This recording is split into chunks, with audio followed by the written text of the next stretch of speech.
hope it has begun.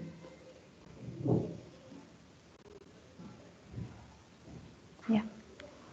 Okay, so now we'll quickly go through some basic Verilog syntax, and if you are already aware of it, that's fine, but we can quickly still understand that. Okay, so similar to this language is very similar to a C language, so nothing to worry about. If you just know the type of variables, then it's very easy to do any coding here. Okay, right. So every variable here is either a signal which goes on a wire, or it is stored into a register. So if a signal is just traveling and it is not supposed to be stored, you can use the data type wire. Okay, so you can say wire P0, where P0 is a 1-bit wire type variable.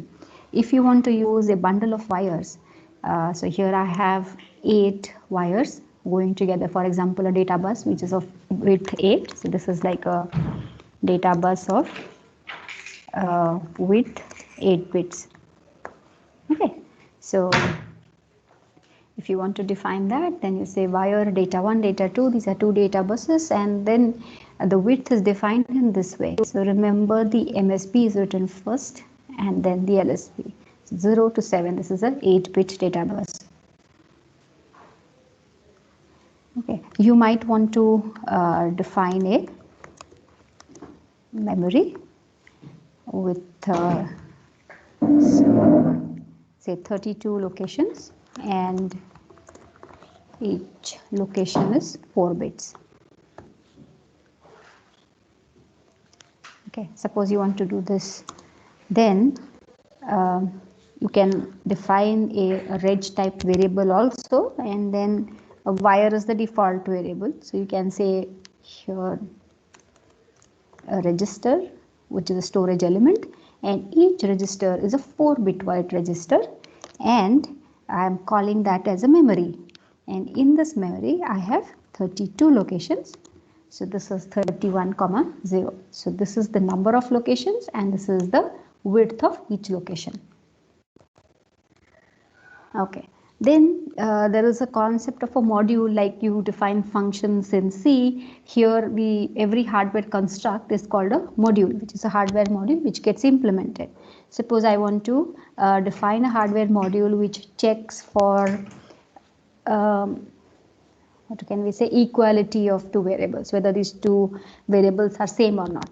So for example, a comparator. Say I want to define a 1-bit comparator. Then I will say module so and so, and then we will start defining the module. So you can either declare the module in the beginning and then do the input output, or we can directly say here I0 is the input and in and out. And say I0 and EQ for equal. Okay, this way. And then here you say that input, I have input wire I0. So this wire word is optional. If you don't write, again wire is implied. And you can say output is also a wire, or if you want to store it, you can define output reg EQ. Right? And then here you have to check whether these 2 variables are same or not. So how would you know that? Where is the second variable? This is for this was, I was just telling you how to declare, but for a 1-bit comparator, I need another input, right? I0 and I1. Okay, and then I have to check whether these 2 are equal. So I will first check whether I0 is, if I0 is 0 and I1 is 0. If I0 is 1, then I have to check whether I1 is 1. So either both have to be 0 or both have to be 1 to declare that they are equal. Okay, so I will just assign 2 internal variables, and I will check if I0 is 0. So I will put a tilde I0 which says that I0 is 0, and I will AND it with not of I1. So no, I0 bar and I1 bar. Okay, so this I am doing a AND operation, and the same thing I will do, assign P1 is I0, this is OR, I1, this is logical OR. Okay, and then you have to finally do P0, either P0 is true or P1 is true. Okay, so these are some sample statements which I am showing you. We'll do a full example in the Xilinx later on. Okay, so this is how you declare a module, input output, assign statements, some and or symbols and so on. Okay, then if you have to write um, behavioral code, sorry, a structural module. So this can be said as a behavior as well as structural, depends on how you define it. But for me, structural means when you are actually talking in terms of gates, and behavioral is when you are using more high level constructs. Okay, then let me move on. That was some basic syntax. Now I'm showing you how do you instantiate modules. Okay, so I have defined this module earlier, which is the 1-bit comparator. Now I want to build a 2-bit comparator, which will take two 2-bit numbers. So it will take A0, A1, and it will take B0, sorry, B1, B0. MSB1. Okay, so these are my two 2-bit numbers, and I have to say whether they are equal or not. And for this, I am supposed to use this 1-bit comparator.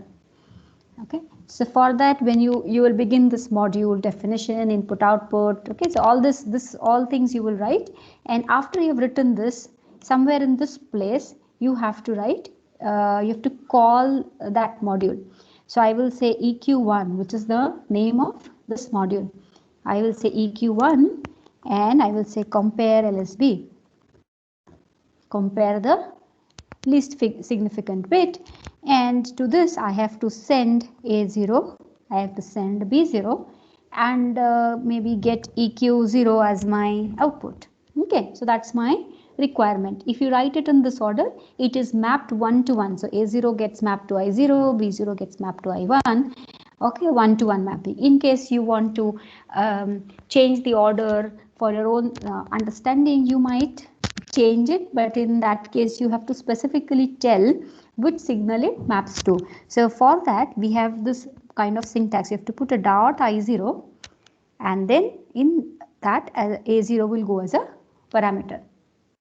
Then I am saying dot I1, and for dot I1 B0 is getting mapped, and for dot EQ, EQ0 is getting mapped. So this one is this I0. Okay, and whatever is sent in the bracket is the variable from the current program. And okay, so this is 1, then I will put another instance of the same thing, EQ1, and I will say compare MSB, and that becomes, this remains I0, this becomes A1, B1, and EQ1. So I've got both of these outputs, and I have to assign my final output for this particular module as EQ, either one. This is true.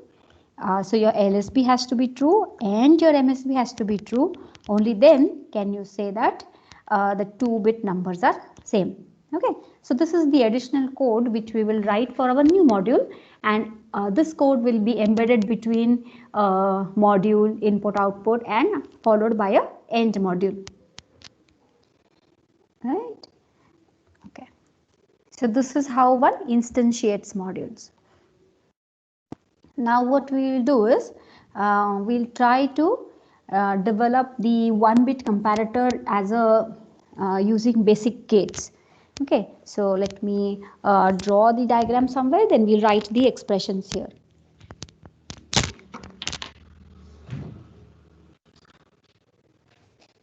I'm just opening something to draw.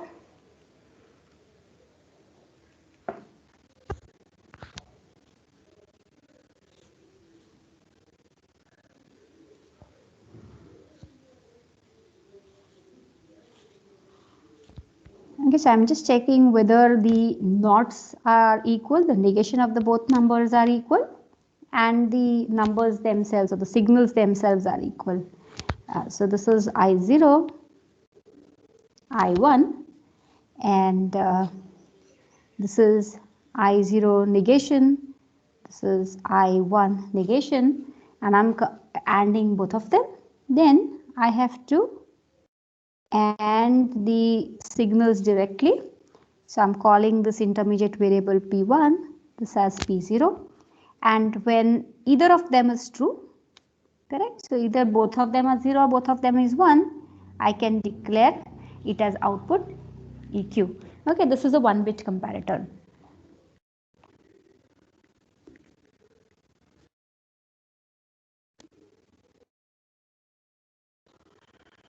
Right. Okay, so this is the diagram, and now I have to write a structural Verilog code for this. So we'll go back to the notepad. So I'm saying here structural 1-bit comparator. All right. So here I will say again module, comparator, gate level. Okay, so I'm writing a gate level or a structural comparator where I have input I0, input I1, and output EQ, and a semicolon after that. Then we write something and then end module. Okay, all right. So here, what all things do we need? We need these extra symbols, right? See, this is an internal signal. 1, 2, 3, 4. These 4 are my internal wires which are not part of the input out. So they are also extra variables which I need to declare in my module. Okay. So I0 to Pn. So I will just say wire I0 negation, I1 negation, P0 and P1 are my internal variables. And then I will start drawing the diagram. So the way I have drawn the diagram in this place on the board, I have to replicate it in the Verilog module. Okay, so first thing is we will write this part. I will first write about this gate, NOT gate. Okay, so NOT gate is written as a NOT. So NOT is an internal library component which represents a NOT gate. And I will just call it as let me call it gate 1. This is my first gate in the circuit, which is a NOT gate. Its output is I0 negation and its input is I0. Okay. So that is a NOT gate. Similarly, I have, if I'll go back to the diagram here, so this was my gate 1, then this will be my gate 2, gate 3 and gate 4. Okay, so in this order I will write. The second is gate 1, gate 2, which is straightforward. The third is the AND gate. So we'll build that again in the code. Okay, so the next one is NOT of gate 2, which is I1 negation, input I1, and then I have AND gate. AND gate, which is my gate 3, and it has output as P0 and inputs as I0 negation, I1 negation. This is a AND gate, and one more AND gate I would need for the other pair P1, which takes I0 and I1. Okay, so we are done with these 3 elements. Now I have the final gate which is doing the OR of these 2. Okay, so I need a 5th gate. So here I will say that is a OR gate. So OR gate 5, my 5th gate, which gives my output EQ and takes inputs as P0 and P1. Okay, so this is how you can write a structural 1-bit comparator. All right, good. So, so this is there are several more ways of writing things. So for example, certain syntaxes I could not cover. So one is, so we did, we can write, sorry, 1 minute. We can do gate level design. Okay, we can do, which is also equal to structural. Then you can do behavioral, which is more high level. Here you can use symbols like a plus b, which does addition, a minus b for subtraction, and so on. So you don't need to actually write a adder, but you can simply say a plus b and it does the addition. Then you can have comparisons done using equal to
hello student, lost my internet connection. I'm back.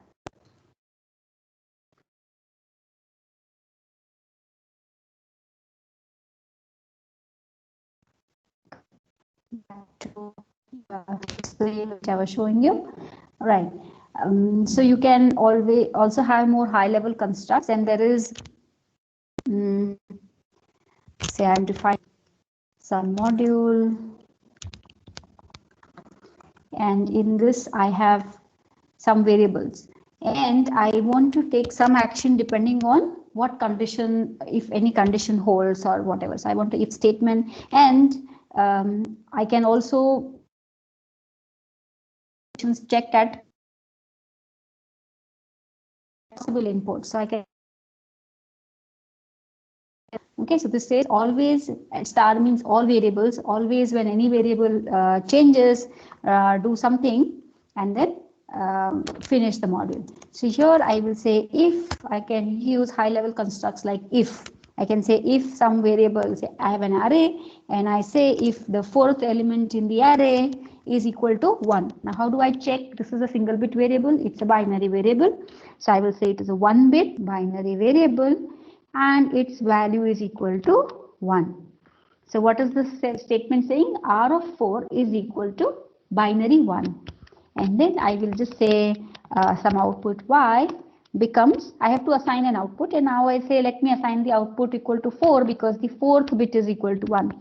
So my output is a not a 4-bit variable, it will be a 3-bit variable because I can manage 0 to 7 numbers in 3 bits. So I will say my output is a 3-bit binary value with the encoding 100. Okay.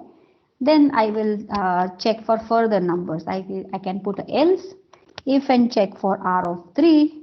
If my third bit is equal to 1, Ma'am, then hello, ma'am. yes, yeah, Your skin is refreshing very slowly, not very sync with. slowly. Uh, Okay, okay. Earlier it was thinking, right? Maybe my network is slow. I will try. Okay, I'll try to rejoin. Ma'am, can you explain this always block again?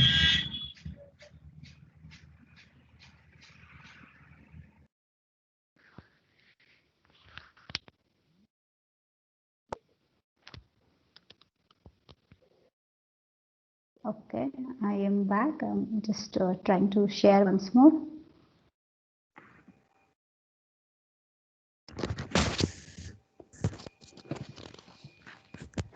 Okay, I hope you can see the notepad.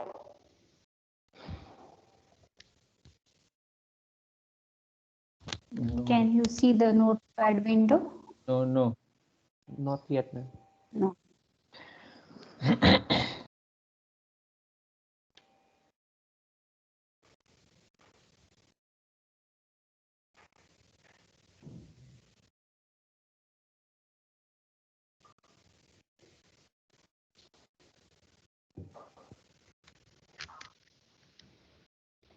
Can you see it now? No. Ma'am, we actually missed the always block part, ma'am. Okay, I will repeat it. Are you able to see the window? Yeah. Hmm. Okay, maybe I will repeat it once more. Okay, so I'm just giving you different ways of writing the program. So as we do the assignments, most of these you will use, and I'll also share a reference sheet for you to see as we do the programming. Okay, so there is a construct called always, which checks that when certain variables change their value, you have to take some action. For example, you can say always at x. Okay, so this says that whenever x changes, you do something. Okay, or you can say always at positive edge of clock. This is a very popular one we will be using. When clock goes high, do something. Okay, so these are some particular cases, and if you want to do something always, that is on all variables, you can say always at star and then put your set of statements here. Okay, so I'm just using one. I'm just checking an array for which bits are equal to 1. So it's like an encoder. So this is my input and I'm checking for the 4th bit. I'm checking if R4 is equal to 1. So it is a 1 bit. Okay. And in binary, the value is equal to 1. So it's a single bit variable, binary variable, and its value is equal to 1. So if this is equal to 1, then I have to assign the output y saying that output is equal to 4, which says that the 4th bit is equal to 1. So my y is a 3-bit variable. So it's a 3-bit variable and it gets a binary value of 100, which is a binary 4. So because the 4th bit is 1, I am assigning y equal to 4. This proceeds like this. Then you have a else if. I will check for r of 3 where it is 1 or not. So 1 bit binary value 1. Then I will assign y equal to a 3-bit binary variable 0, 1, 1 and so on. Okay, so you know the rest of the code. So this is how we can write the whole thing. But always remember that all the conditions of if and else, every if should always have a else. You should not leave it dangling because it will not know what to do in other combinations. Okay, so all the statements have to be there. There has to be a else at the bottom of every if statement. Okay. Then there is one more construct called the case statement. Okay. So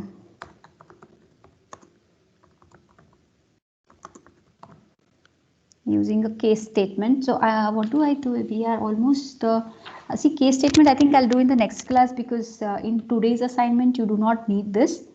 All right, and otherwise we won't finish on time. So this I will do in the next lab. All right. So for today's assignment,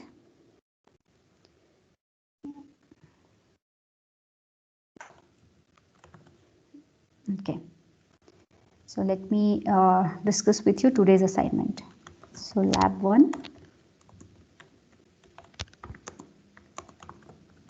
We are going to do a very simple example today of adders. You all know about adders. There is a half adder, a full adder, okay, and a 4-bit ripple carry adder. Okay, so you have to first, you can use the expressions which you have studied in your CS221 course, your digital design course. You have learned what a half adder is, what is the expression for half adder, what is the expression for a full adder, and so on. I'll quickly, on this whiteboard, I will explain you exactly what has to be done. Okay, so I have a half adder here which takes 2 inputs. AB gives output sum and a carry. Okay, then I expect that you know the expressions for half adder because that I'm not covering here. Then you have to design a full adder which takes an input A, second input B. These are all single bit inputs, so 1 wire each, and then it takes a carry in and it gives a sum and it gives a carry out. Okay, so you have to write Verilog modules for a half adder, for a full adder, and then we will go for a ripple carry adder. So ripple carry adder is going to use the concept of instantiation, where I am going to have these 4 full adders. Okay, so FA0, FA1. I had shown you how to instantiate, so that same technique you have to use here. I have got these 4 full adders which take input the LSB A0 B0, and this is the carry in coming out.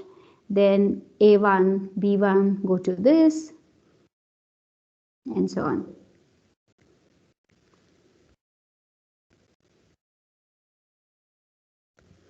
And the carry out of this goes as a carry into the next module. So this is the final C out, and these are the outputs of the individual sum. Got it? So that's your final output. C out, S3, S2, S1 and S0. So your this is your part 1.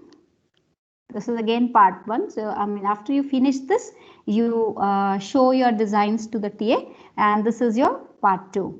So then after here you show it to the TA. Once you have finished that, then you go to the part 2 and then you show this. Okay, now where do we do all this? So that is today's assignment. I hope it is clear. Okay, so you can change variables also, but I have kept generic names of A and B with suffixes 0 to 3. All right. All right. So all of this we are going to do in the Xilinx software, and I'll quickly run through how to use that software. So on your respective systems, I hope you have installed. So when you start the software, you are going to get a window like this. Palash, is the Xilinx window visible? Yes, ma'am. Okay. So here in the file, you go and say new project. Okay. Then it asks you where to create the project. So here I'm saying demo for lab 1. Okay. I'm just saying a demo for lab 1, and then remember that you keep a nice location. This location, which is there in the these 2 boxes, this is where the complete project will get created. So don't keep this as a root directory. Create a nice directory inside some location, and there you create lab 1, lab 2, lab 3 such directories, and in that you create the project. Otherwise, there are so many files which get cluttered up. Okay. So just click next. Because we are not dealing with real FPGA boards, but when you have to do that, once you create a project, it asks you that this project will be finally downloaded to what type of FPGA. So in that drop down list, you will have to pick the correct FPGA type, which we are not doing at the moment. So now this is how it is created, and here this is your project identity or ID which is created. Now here you go and then right click and say new source. Okay, so I'm adding a source file to this. I'm going to write a program, and here there is again various types of files which I can add, VHDL, Verilog, processors and so on. So now I'm interested in writing a Verilog module. So you select Verilog module and then write down the module you want, which you want to write. Okay, so I will just say gate level compare. Okay, I'm writing the gate level comparator, for example. I'll click next. Now here it asks you what type of input and output should you assign to this variable. So I have an input I0, input I1, 2 bits, and my output is EQ. And here in the drop down list you change this from input to output. And that's all. So once you do this, Xilinx gives you the complete thing. It creates this module high level definition also for you and gives you this thing. Now your job is just to add something in this place. Okay, so I'll just what I will do is I'll copy paste the code which I put it in the notepad. Okay, this one.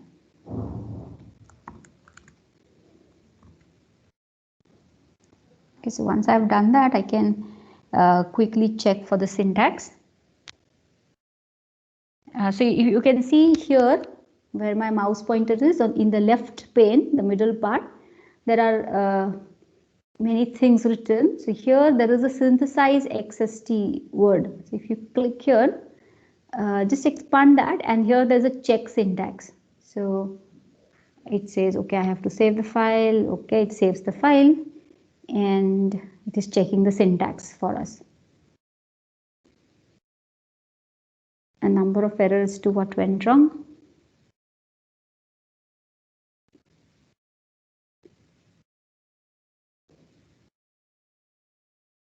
Oh, gate 3 is defined twice. All right.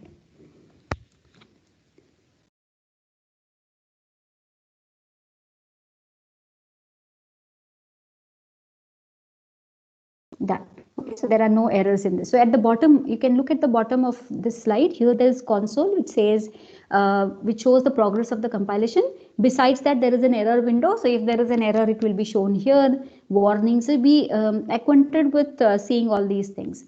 Okay, so now we have checked the syntax. There are two ways in which I can proceed with this design. I can check the RTL schematic for this.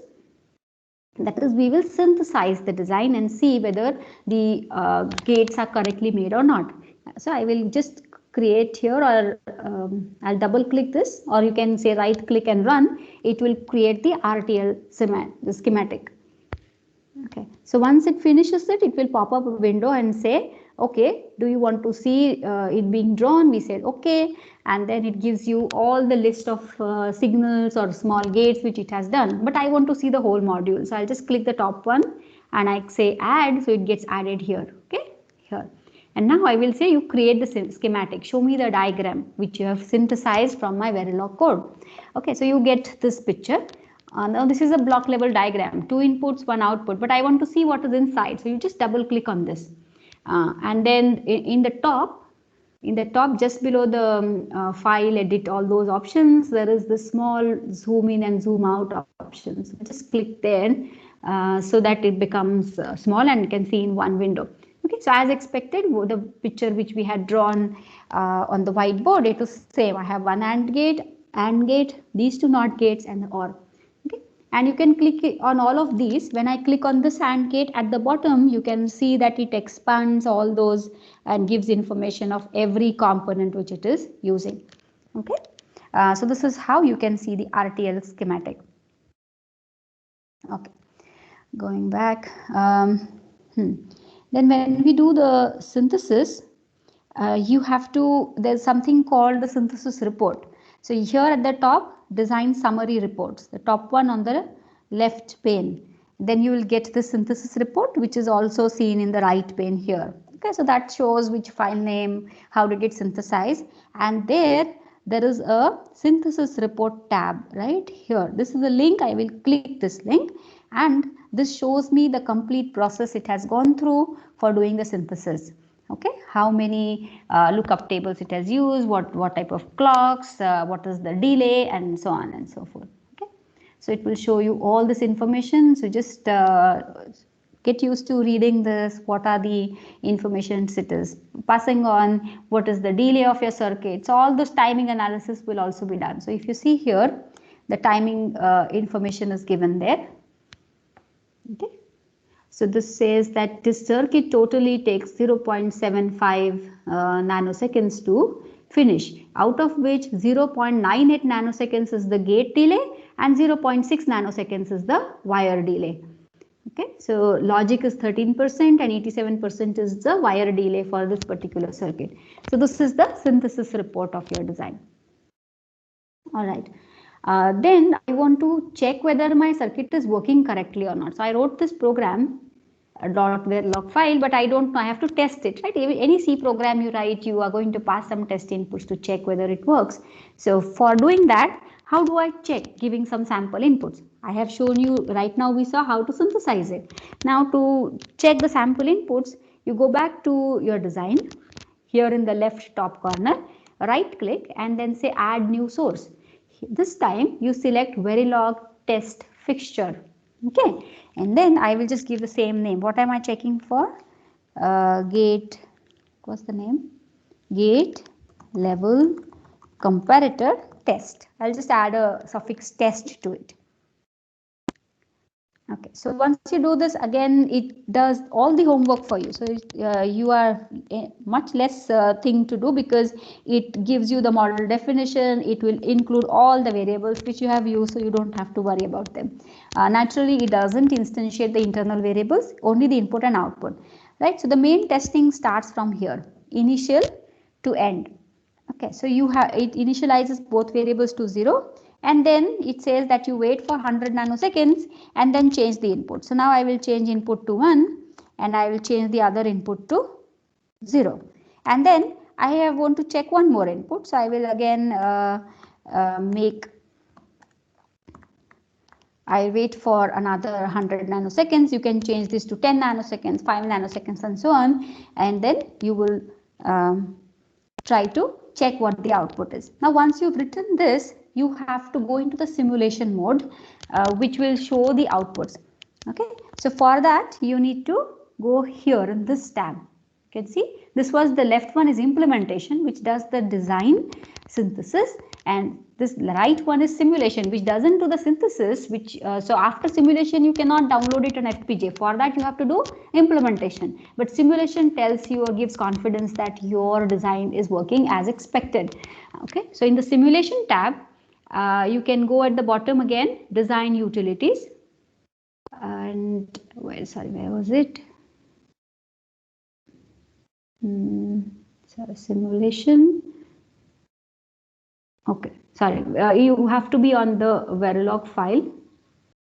I was on the test file, so in the test file it is not possible because that's not a design. You have to select the .v option here in the top, and then here you can check the behavioral syntax, and then you can run simulation.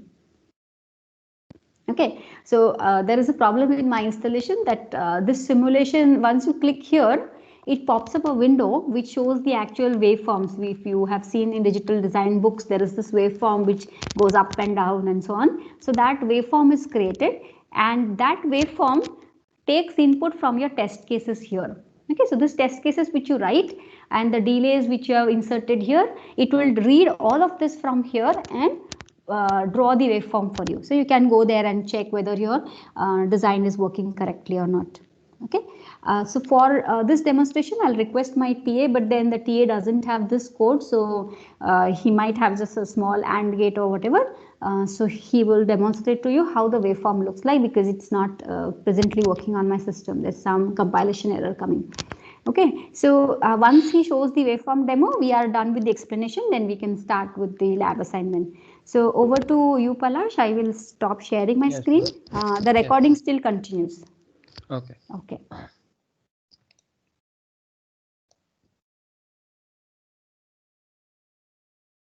So is my screen visible to all? Please let me know, one of you. Yes, sir. Okay, so like ma'am said, I don't have that code. So this is a simple XOR gate code. You can see there are two input, A and B, and here I'm doing the XOR and the final output is coming to F. So if you come to the implementation tab, first you have to set this module as a top module. If you have many such files, you have to set it as a top module, but it is already set as top module. So this option is deactivated right now. So once you select this module like ma'am showed, you can see the schematic. Now this schematic is different than ma'am because this is XOR gate. So you'll see the schematic once. So I'm just synthesizing it to check whether it is okay or not.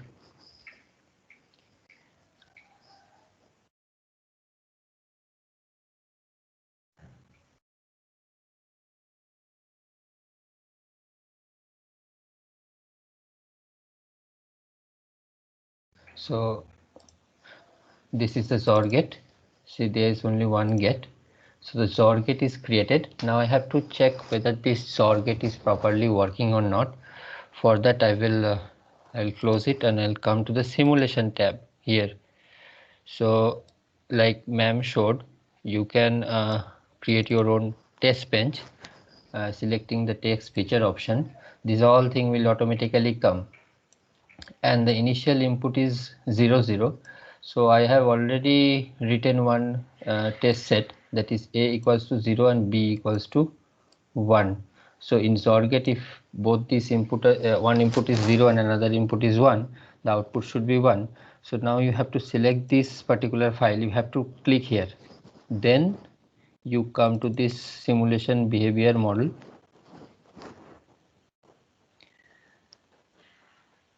So this window will come, a separate window will come, this iSIM.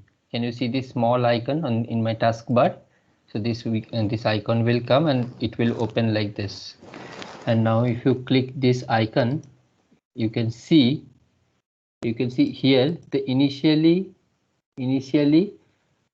all the inputs are 0 0. Like in the test bench, if you see, initially A is 0 and B is also 0. So initially before this 100th nanosecond, all the inputs are 0 and your output function, that is F, is also 0.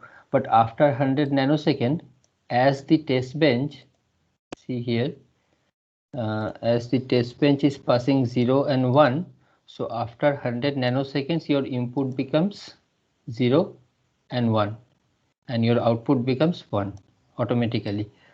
So if you want to add such more test cases, you can easily do that.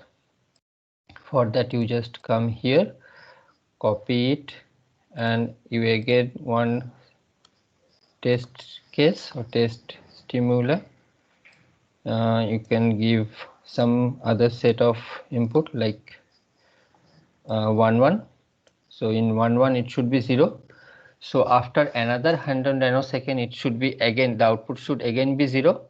So let me save this again, and if you execute it again from this particular simulate behavior model, so let me check, it should come to 0 again.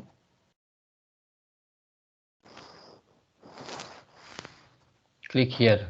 Okay, so in the first 100 second the output is 0 because your initial input was 0 0. Then I made it 0 1, so it become 1. Then again after 100 nanosecond I made 0 1, sorry 1 1. So in 1 1 your output again becomes 0. So the XOR gate truth table we are getting from the waveform. So you can pass the test cases of your circuit that ma'am will give. You can pass those test cases here. Okay, These Palash, all you can show them how to change Yeah. them. So instead of the test case, how on that screen you can change the inputs. And So students there, you go to that waveform window, Palash. Okay, ma'am. I closed it. Okay. Okay. So in that waveform window, there is a line, white color cursor type thing, so which you can move. Normally it takes you to one end, so you have to bring it to the left corner, because all your inputs are in the left corner. So sometimes you have to also zoom in to see if you are changing at a smaller granularity, the timing and so on. So this yellow line which is at that end, you have to pull it to the left side. Yeah, you have to pull it all the way here, and then as you move that, you will be able to see the values changing in the value column. So there is a variable column and a value column, and you can also change these variables from this screen and also in the console which is at the bottom of the screen. So the bottom frame of this, there is a console window, so you can also give inputs from here and from there. So Palash will quickly show you how to change them, then we are done. Okay, Palash, continue. Okay, so if you don't write any test cases, you can directly give value from this window itself. So I'll now show how to do that. You close it once. So for that, you don't select this test bench. You directly select the module that you have written. Then you come to simulation, like this one, not this one, because this is your test case. You come to the Verilog file that you have written, select it, and again execute it. And these model will not have the set of value that you have written in the test case, because I have not selected it. So it will be empty. Everything will be empty initially. You have to give it. See, this is empty. Nothing is there. So you can specify these values here itself without writing the test bench also. So for that, you right click on the individual variable, which is your input for the module. You come here, this force constant. So after you come here, you can see, you can change also these numbers. You can give hexadecimal input, unsigned input. So for this execution, I will keep it binary. So you give 0. So 0 will be initialized to the variable A. Then you come to B, give some input. I'm making it 1. And then this button, you click here. So you're getting the output. So this time this execution is not from the test bench, rather you are directly giving the values in this window. But it is complicated when you have multiple such input variables. It's not manually possible to give those values. For that case, you need to write the test bench. Ma'am, anything more? No, when we do the sequential, that time we can tell them about other things. So for today, I think this is sufficient. Okay, so you can stop your screen sharing. Okay, students, so I hope the assignment is clear to all of you. Okay. So I hope you see my whiteboard here. Okay, so this is your assignment for today. It is almost 3:10 by the time you all can begin. So it's 3:07 right now. So we'll exit this meeting, and you first have to write the code for a half adder, a full adder, and all of you will be part of one channel. From another 15 minutes, the TAs will add you to your respective channel. So you will get an intimation that you are part of this channel. You can post queries there. All your group members are part of the same channel, so you have your friends with you.